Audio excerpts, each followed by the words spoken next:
भारतीय सुरक्षा एजेंसियों ने मिजोरम सीमा से एक बड़े अंतर्राष्ट्रीय जासूसी नेटवर्क का भंडाफोड़ किया है। एनआईए ने रूसी एजेंसियों से मिली जानकारी के आधार पर अमेरिकी और यूक्रेनी नागरिकों को गिरफ्तार किया है। पकड़े गए कथित जासूसों पर भारत के खिलाफ आतंकी गतिविधियों की साजिश रचने का आरोप है। खुफिया रिपोर्ट्स के मुताबिक ये गिरोह म्यांमार के हथियारबंद गुटों को ट्रेनिंग दे रहा था।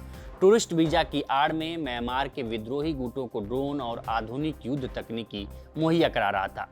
ये लोग टूरिस्ट वीजा पर भारत आए थे, लेकिन मिजोरम में बिना अनुमति अवैध रूट से पहुंचे और यहां से पड़ोसी देश म्यांमार की सीमा में घुस गए। मीडिया रिपोर्ट्स के मुताबिक 8 और जासूस हैं जो यूक्रेन के रहने वाले हैं, जिनकी तलाश जारी है। मीडिया रिपोर्ट्स में कुल 14 से 15 लोगों का नाम बताया जा रहा है। ये लोग यूरोप से बड़े पैमाने पर ड्रोन पहुंचा रहे थे, जो संभवतः भारत से जुड़े उग्रवादी समूहों तक पहुंच सकते थे। आरोपी कई बार ट्रेनिंग देने जा चुके हैं। इस बार वे गुवाहाटी पहुंचे और फिर मिजोरम से अवैध रूप से म्यांमार में घुसे, जहां ट्रेनिंग दी। भारत लौटने पर एनआईए ने 13 मार्च 2026 को उन्हें पकड़ लिया। 3 यूक्रेनी नई दिल्ली एयरपोर्ट और 3 अन्य लखनऊ के चौधरी चरण सिंह अंतर्राष्ट्रीय हवाई अड्डे से पकड़े गए हैं, जबकि अमेरिकी नागरिक मैथ्यू एरॉन वेंडाई को कोलकाता एयरपोर्ट से पकड़ा गया है। अब इनकी डिजिटल फुटप्रिंट और पिछले महीनों की गतिविधियां ट्रैक की जा रही हैं। दिल्ली की पटियाला हाउस कोर्ट ने उन्हें 27 मार्च तक एनआईए की हिरासत में भेज दिया है। इस बीच घटना को लेकर पूर्वोत्तर राज्यों मणिपुर, असम, मिजोरम में अलर्ट बढ़ा दिया गया है। मैथ्यू एरॉन वेंडाइक अमेरिका के मैरीलैंड के बाल्टीमोर का रहने वाला है। वो एक भाड़े का सिपाही, डॉक्यूमेंट्री फिल्म मेकर, सुरक्षा विश्लेषक और सन्स ऑफ लिबर्टी इंटरनेशनल नाम की संस्था का संस्थापक है। मैथ्यू ने वॉर कॉरेस्पॉन्डेंट और बिजनेसमैन के तौर पर भी काम किया है। एजेंसियों का आरोप है कि वेंडाइक म्यांमार से जुड़ी संदिग्ध गतिविधियों में शामिल था, जो भारत की सुरक्षा के लिए खतरा बन सकती थी। इससे पूर्वोत्तर में ड्रोन अटैक का खतरा बढ़ेगा। यहाँ म्यांमार में चल रहे गृहयुद्ध और जातीय संघर्ष के कारण पहले भी विदेशी मर्सनरी या ट्रेनर्स के आने की खबरें आ चुकी हैं। मिजोरम म्यांमार सीमा पर लंबे समय से अस्थिरता बनी हुई है। यहाँ चीन स्टेट, अराकान आर्मी और अन्य सशस्त्र जातीय संगठन जैसे चीन नेशनल आर्मी, चीन नेशनल फ्रंट जैसे संगठन सैन्य जुंटा के खिलाफ लड़ रहे हैं। चीन स्टेट म्यांमार का हिस्सा है, जो मिजोरम से सटा है। अराकान आर्मी म्यांमार के रखाइन प्रांत में एक्टिव है। भारत के लिए चिंता इसलिए है कि इनमें से कई गुट भारत के उग्रवादी संगठनों जैसे उल्फा आई, NSCN के कुछ गुटों, कुकी नेशनल आर्मी से जुड़े हुए हैं। ये ग्रुप्स हथियार, ड्रग्स और अब ड्रोन टेक्नोलॉजी का आदान प्रदान करते हैं। अब जान लेते हैं कि ये कथित अमेरिकी जासूस वेंडाइक है कौन। मैथ्यू वेंडाइक उन 7 विदेशियों में से एक था जिसे 2 दिन पहले भारत के खिलाफ रची गई एक कथित साजिश के सिलसिले में गिरफ्तार किया गया था। राष्ट्रीय जांच एजेंसी यानी एनआईए ने बताया कि आरोपी भारत के रास्ते अवैध रूप से म्यांमार में घुसा था, ताकि वहां के जातीय सशस्त्र समूहों और भारत के कुछ प्रतिबंधित समूहों को ट्रेनिंग दे सके।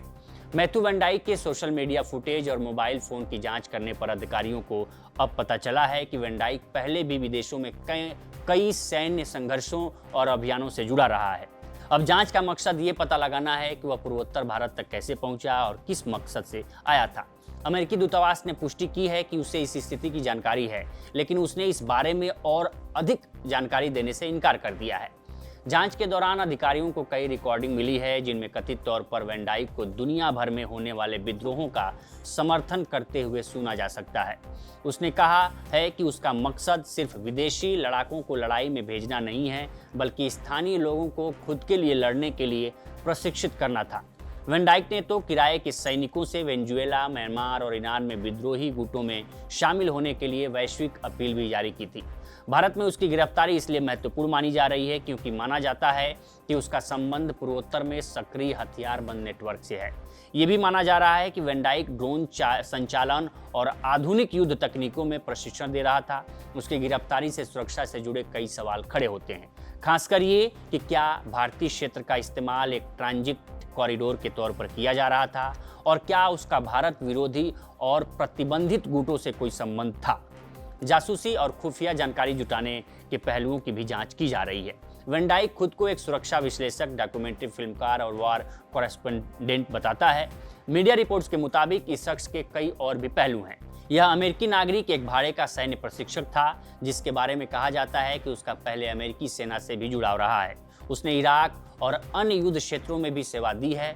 मीडिया रिपोर्ट्स में ये भी बताया जा रहा है कि उसने स्पेशल फोर्स की ट्रेनिंग भी ली है, जिसमें गुरिल्ला युद्ध, रणनीतिक अभियान, ड्रोन का इस्तेमाल और आधुनिक युद्ध तकनीकी जैसे विषय शामिल हैं। वैन डाइक को लीबिया गृह युद्ध के दौरान काफ़ी शोहरत मिली थी। बताया जाता है कि यूनिवर्सिटी की पढ़ाई पूरी करने के बाद उसने उत्तरी अफ्रीका और मध्य पूर्व की मोटरसाइकिल से यात्रा शुरू की थी। इस दौरान उसकी लीबिया के लोगों से दोस्ती हो गई।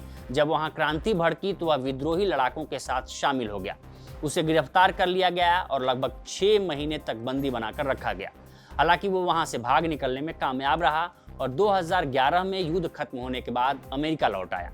अमेरिका लौटने के बाद वैन डाइक ने सीरियाई क्रांति पर एक डॉक्यूमेंट्री बनाने की योजना बनाई, जो शुरू भी हो गई थी, लेकिन आईएसआईएस ने जब अमेरिकी पत्रकारों जेम्स फॉली और स्टीवन सॉटलॉफ की हत्या कर दी तो उसने अपनी योजना बदल दी और सशस्त्र समूहों को ट्रेनिंग देने पर ध्यान केंद्रित करने लगा। इसके बाद उसने दुनिया भर के सशस्त्र समूहों को ट्रेनिंग देने और सलाह देने के लिए सन्स ऑफ लिबर्टी इंटरनेशनल की स्थापना की। जेम्स फॉली और स्टीवन सॉटलॉफ वैन डाइक के दोस्त थे, जिनके बारे में हमने ऊपर बताया कि ये पत्रकार जो आईएसआई ने जिनको मार दिया था।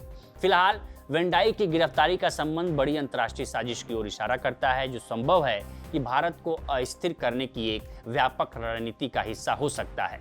कुछ विश्लेषकों का यह भी मानना है कि इसके पीछे यूक्रेन से जुड़ा कोई नेटवर्क हो सकता है, खासकर तब जब राष्ट्रपति वोलोदिमीर ज़ेलेंस्की ने विदेशों में विशेष अभियानों की आवश्यकता पर जोर दिया था। इससे पहले सूडान, माली, सीरिया और लीबिया जैसे संघर्ष वाले क्षेत्रों में भी यूक्रेन की मौजूदगी देखी गई थी।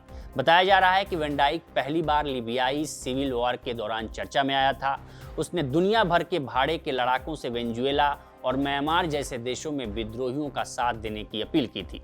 भारत में उसकी मौजूदगी और जासूसी की आशंकाओं ने सुरक्षा एजेंसियों को अलर्ट कर दिया है, क्योंकि उसका असली मिशन बेहद संवेदनशील और सामरिक ऑपरेशन से जुड़ा नजर आता है।